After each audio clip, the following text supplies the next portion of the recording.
5 सितंबर 2023 शिक्षक दिवस पर हम अपने गुरु Suresh Chandra Shukla senior advocate high court Lucknow bench Lucknow को सादर नमन करते हैं और उन्हें सादर नमस्कार करते हैं। सादर हमारा आशीर्वाद आपको और शिक्षक दिवस की सभी लोगों को बहुत बहुत बधाई। सर, आज बड़ा विषय मैं लाया हूं क्योंकि काफ़ी जो वकीलों पर ये जो अत्याचार हो रहा है और जो ये हापुड़ में ये लाठी चार्ज किया गया है, क्या इसका मूल कारण है? कैसे क्यों ऐसा किया गया वकीलों के साथ? देखिए, हम एक बात जानते हैं कि हो सकता है कभी कभार किसी से भी गलती हो जाए, मान ले हो सकता है वकीलों कहीं भी त्रुटि हो, लेकिन इसका मतलब ये नहीं है जिस क्रूरता से पुलिस वालों ने लाठीचार्ज किया है, ये एक आतंकवादियों पर भी या जो लाठी पत्थर ईंटा गुम्मा चलाते हैं, संपत्ति नष्ट करते हैं, उनके खिलाफ भी कठोर कार्रवाई शासन ने आज तक नहीं की। हमने देखा वीडियो एक आध आए हमारे पास, देख के हमारी आंखें नम हो गई कि बेचारे एक आध वकील सामान्य तरीके से खड़े हैं, दुकान पे खड़े हैं, उनको 5-5 7-7 पुलिस वाले लाठियों से मार रहे हैं। भाई, उनके पास कलम के अलावा क्या है? कलम होगा, कागज होगा। कोई भी अधिवक्ता कुछ भी हथियार लेके चलता ही नहीं है। कलम कागज के सिपाही को इस तरीके से बर्बरतापूर्वक मारना, फिर एक महिला बेचारी आती, महिला जो अधिवक्ता बहन हमारी, उनको बचाने आती है, उसको भी बर्बरतापूर्वक एक महिला सिपाही बर्बरतापूर्वक मार रही है। अरे भाई, 4 लोग लड़ते हैं, कोई आदमी हमदर्दी करता ही है। आदमी के अंदर हृदय है, दिल है, दर्द है, पीड़ा है, तो वो कोई किसी हालांकि यहाँ तक जैसा दुश्मन भी बचाने चला जाता है, भाई क्यों मार रहे हो उसको?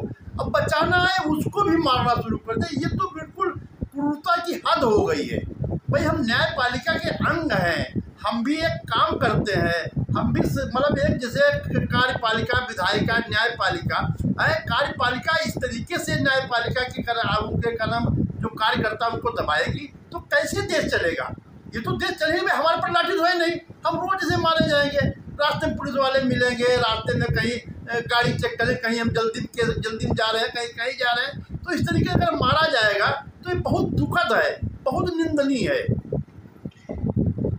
ये सर जो है कि जो ये प्रशासन है, जो आजकल क्या प्रशासन मतलब जो इन लोगों को दबाना चाहता है, वकीलों को उनकी आवाज़ को दबाना चाहता है क्या? एक तो उनकी तो पिटाई किया और उसके बावजूद क्या उनकी आवाज़ को भी दबाना, उनकी मुकदमा भी उन्हीं के ऊपर लिखा जा रहा है। देखिए, यही तो सरकार क्या बताए, सरकार इतनी अच्छी सरकार है, इतने अच्छे हमारे मुख्यमंत्री हैं और इतने अच्छे हमारे प्रधानमंत्री हैं, इतने अच्छे सब हैं, इसके बावजूद पता नहीं इस तरीके की सोच कहाँ से इनके दिमाग में आ गई। ये बात आ गई कि प्रशासन जैसे ठीक विधायिका है, विधायिका का कंट्रोल न्याय कार्यपालिका को होना चाहिए। कार्यपालिका अधिवक्ताओं को दबाने का कारण उसका एक ही है, कार्यपालिका ये चाहती है कि अधिवक्ता हमारे काम में दखल न दें। मान लीजिए, हम एक आपको उदाहरण दे रहे हैं, कहीं कोई पार्टी से कोई बात हुई, डीएम साहब ने कमिश्नर साहब ने कोई बात की, अधिवक्ता ने 1-2 रुपये टिकट लगा के एप्लीकेशन दे दी कि साहब मुकदमा आप क्या नहीं सुनवाई करना चाहते हैं, केस ट्रांसफर हो जाएगा।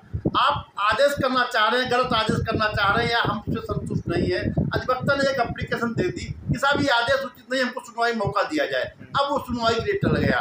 तो इन सब चीज़ों से हमको लगता है प्रशासन जो है, जो ये कार्यपालिका के अधिकारी हैं, व्यक्तिगत रूप से अधिवक्ताओं से पीड़ित हैं, प्रशासनिक तौर से नहीं, अपने निजी स्वार्थ की पूर्ति न हो पाने के कारण जिसमें अधिवक्ता बाधा बनता है उनके लिए, इससे अधिवक्ताओं से पीड़ित हैं। इसलिए अधिवक्ताओं को परेशान करने के लिए आप देखिए कितनी तहसीलें, सब जगह अलग तहसील सरोजनी नगर भेज दी, एक सदर कर दी, रजिस्ट्री ऑफिस बिजनौर भेज दिया, एक रजिस्ट्री ऑफिस यहाँ है, हाई कोर्ट वहाँ भेज दिया, सिविल कोर्ट यहाँ कर दिया।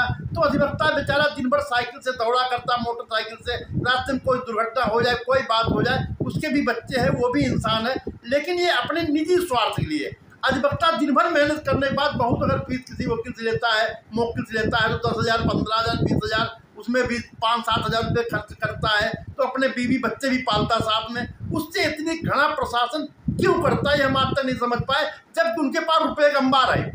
हम देखें, हम 1 मिनट हम और तो बताना चाहें, हमारे अधिवक्ता भाई कुछ है जो लाठी डंडे से प्रयास करते हैं, बात कर नहीं करना चाहिए। आप पास कलम दी गई, कलम से लिखिए, कलम से मारिए, आप उनकी सबकी जांच कराइए।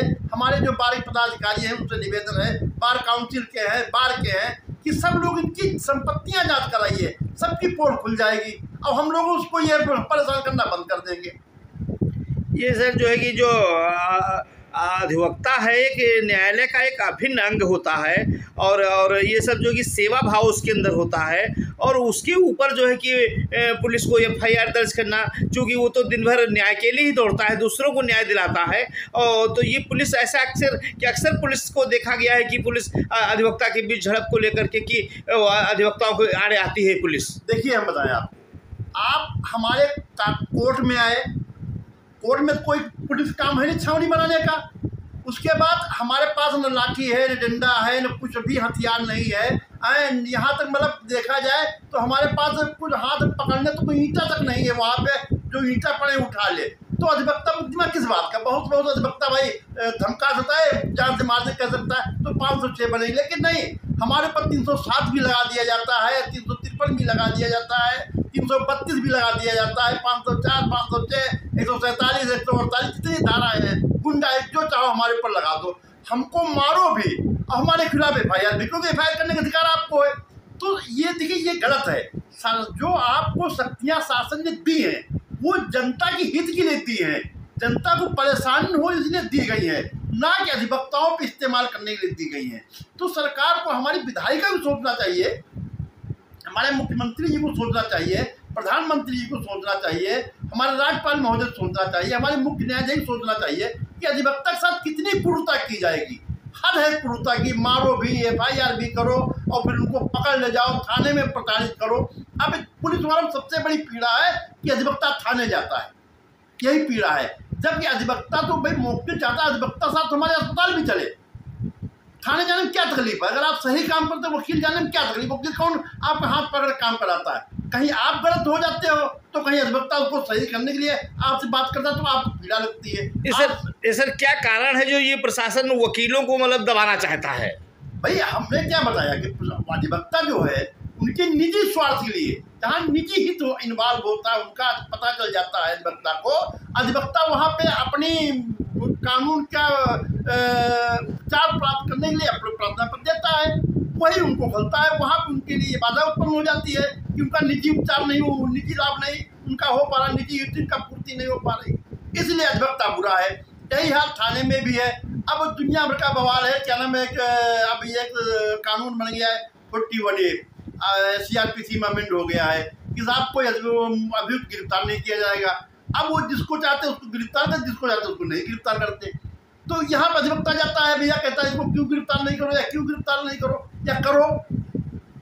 वहाँ भी इनको लगता है साहब हमारे अधिवक्ता हमारे कार्य क्षेत्र में आगे बाधा उत्पन्न कर रहा है। ऐसा नहीं, आप कार्य क्षेत्र का ईमानदारी से तो आपके कोई टांग अड़ा ही नहीं सकता है। कहीं आप गलत हो, उस गलती को आप सुधारो, उस गलती सुधारना अगर नहीं सुधरेगी तो अधिवक्ता प्रशासन में टकराव होता रहेगा। और विधायिका इसमें खुश न हो, विधायिका जो सोच रही है, न्यायपालिका जो हमारे न्यायाधीश महोदय हो रहे हैं कि अधिवक्ता पीट रहा है, अच्छी बात नहीं है। आज अधिवक्ता पीट दबाया जा रहा है और अधिवक्ता की वजह से ही सब कुछ सुरक्षित है। कल आप भी दबाए जाओगे, कल आप विधायिका भी दबाई जाएगी, क्योंकि इनके शासन पूरा इनके कंट्रोल में है, प्रशासन कंट्रोल में है, पुलिस कंट्रोल में है। तो ऐसा ना समझो। आप देख रहे हैं Suresh Chandra Shukla, senior advocate, Lucknow high court bench Lucknow, बता रहे हैं किस तरीके से वकीलों की पीड़ा को उजागर कर रहे हैं, किस तरीके से वो अपना कमाता खाता और पूरा दिन जीवन जनता की सेवा में व्यतीत करता है। और पुलिस जगह जगह इस तरीके से उसका निजी वसूली का कार्य करती है और उनके बीच में जब कहीं आड़े आ जाए या कोई बात कह दे तो उनको बहुत बुरी लगती है, जिसको लेकर के वर्चस्व को लेकर के और पैसे को लेकर के लेन देन को, उसके लिए वकीलों से अक्सर झड़प हुआ करती है। आज आप देख रहे हैं सुरेश चंद्र शुक्ला, सीनियर एडवोकेट, बता रहे हैं किस तरीके से वकीलों को पर अत्याचार ये पुलिस कर रही है और लाठीचार्ज का वो खुलेआम विरोध कर रहे हैं। हम उनसे जानना चाहेंगे कि सर ये लाठीचार्ज भी काफ़ी दिन से ये जो हड़ताल चल रही है कि पूरी तरीके से वकीलों ने एक स्वर में हड़ताल शुरू कर दी है। देखिए ऐसा है, वकीलों पर हड़ताल के अलावा दूसरा कोई उपचार नहीं है।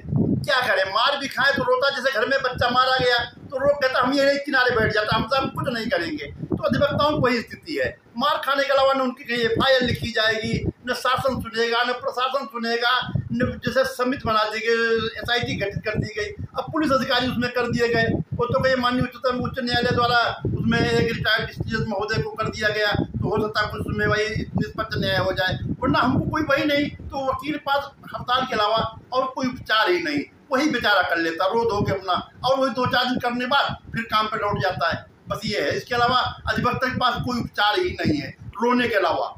आप देख रहे थे राष्ट्रीय नवल टाइम चैनल पर सुरेश चंद्र शुक्ला सीनियर एडवोकेट बता रहे थे किस तरीके से कि अधिवक्ताओं की कोई सुनने वाला नहीं है।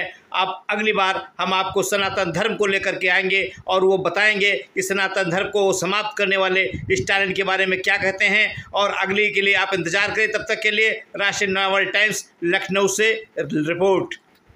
नमस्कार सर। भैया एक बात है कि हम आपको बहुत बहुत बधाई देते हैं। आप राष्ट्रीय निष्पक्ष पार्टी जो आप बना रहे हैं उसमें हम लोगों से कहेंगे कि जो लोग चाहें उसमें आपके साथ आएँ और आप उनको सदस्य बनाएं। और ये राष्ट्रीय निष्पक्ष पार्टी वास्तव में राष्ट्रीय निष्पक्षता पूर्वक कार्य करेगी। हमें इसके लिए नवल किशोर त्रिपाठी राष्ट्रीय नवल टाइम्स को हमारी तरफ से बहुत बहुत बधाई। सर बहुत बहुत धन्यवाद। Thank you, very kind of you sir. जय हिंद।